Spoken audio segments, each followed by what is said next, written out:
সমবাহু ত্ৰিভুজৰ পৰিসীমা উলিয়াবলৈ হ'লে ইয়াক 3ৰে যিকোনো এটা ত্ৰিভুজটোৰ এটা বাহু দিশটোক পূৰণ কৰিব লাগিব।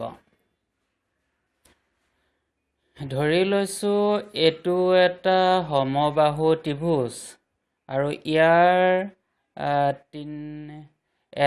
এই বাহুডাল 5 হ'লে এইডালো 5 হ'ব আৰু এইডালো 5 হ'ব, কাৰণ সমবাহু ত্ৰিভুজ মানে তিনডাল বাহুৱে সমান। এতিয়া যিকোনো এটা বাহুৰ যোগ দিয়া আছে 5, তেতিয়াহ'লে তাৰ পৰিসীমা উলিয়াবলৈ কি কৰিব লাগিব?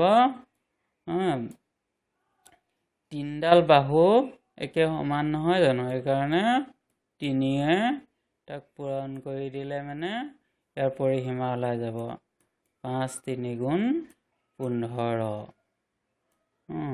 এই তিনটা 5 যোগ কৰি পিনে তোমালোকে চাব পাৰা 15 ওলাব। কিন্তু পৰিসীমাটো দিয়া আছে, এইটো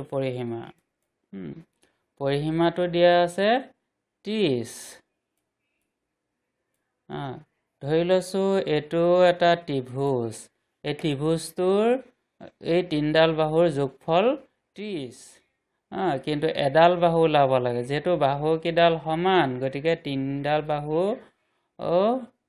3য়ে 30ক হৰণ কৰি দিলে মানে এডাল বাহুৰ মাপ ওলাই পৰিব।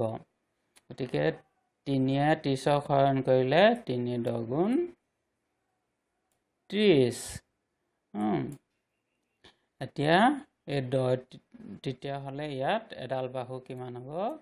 10 হ'ব। এনেধৰণে বাকীখিনি কৰিবা।